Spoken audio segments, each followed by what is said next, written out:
speaking of disasters, way to the northwest could very well have an impact on what we see right here. Yeah, the same pattern that's been giving us the cooler than normal air is actually going to bring something unique into the Miami Valley today, and actually is at this point. So here's the weather pattern that has been set up. We have the extreme heat off to our south and west. That's because of a high pressure that's been building there, and that changes the direction of the jet stream. You have this ridging or this arc that goes clockwise around the high and then dips on the east side, and that's what's been giving us the cooler, more comfortable conditions. But there have been burning fires up in northern Canada and Alaska for quite some time now, and the smoke that is billowing from these number of fires that have been ongoing have been caught up in that jet stream, and they have actually made their way into the Midwest. We have light conditions of smoke that has filtered on in. It's not anything that's going to cause you problems if you have respiratory issues, but what it might do for us this evening is create a sunset that may look a little milky. That sun may look a little brighter, a little bit more orange. You may even be able to look at it better than you would on any other day. And this is an example of what it might look like. This is a smoky sunset from Yellowstone National Park that I was able to pull for you to give you an example.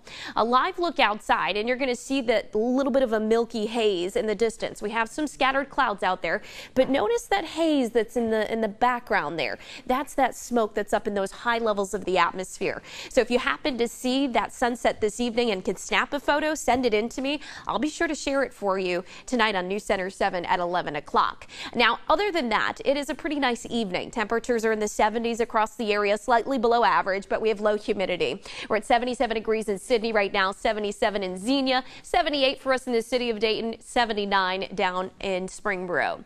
For the rest of the evening, those temperatures are going to fall through the 70s, and by around midnight tonight, we'll already be back into the 60s. See 64 degrees at 12 o'clock tonight, and then we're down into the 50s by tomorrow morning.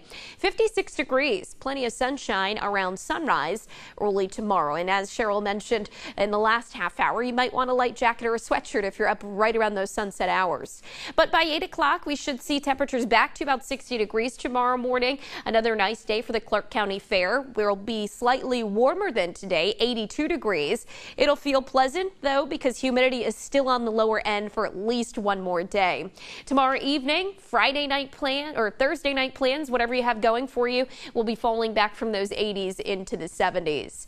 Clark County Fair forecast as we round out the rest of your week, and maybe if you're just doing something else like taking a dip in the pool or a ride on the bike, fantastic conditions for Thursday, Friday, and Saturday.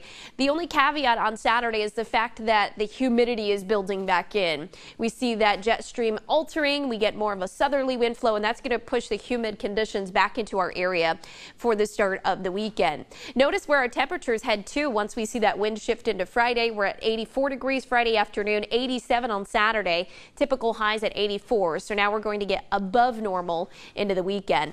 That may spark off a few pop-up thunderstorms. Saturday should be dry, plenty of sunshine. There's 5 o'clock, a few fair weather clouds. A weak little disturbance may slide through for Saturday night, but most of us should stay dry.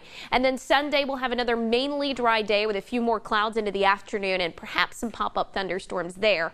Overall, your storm chances are quite low, around a 20 to 30% chance on Sunday. Temperatures will be into the upper 80s with a few pop-up storms, as I mentioned on Sunday, a better chance later on Monday. At 6 o'clock, we're going to take a look at your pollen forecast.